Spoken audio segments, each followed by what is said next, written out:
આવ નહીં આદર નહીં, નહીં નહીં નો માને, તે ઘર કદી ન જઈએ કંચન વરસે મેં.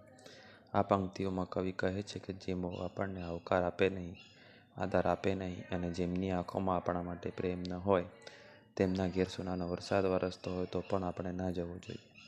દરેક મનુષ્યને પોતાનું સમાન વહાલું હોવું જોઈએ. કોઈ શ્રીમંત વ્યક્તિને ઘેર જવામાં આપણું સમાન જળવાતું ન હોય તો આપણે તેને ઘેર ન જવું જોઈએ. પ્રેમ વગરના પકવાન કરતાં સ્નેહના સૂકા રોટલામાં વધારે મીઠાશ રહેલી છે.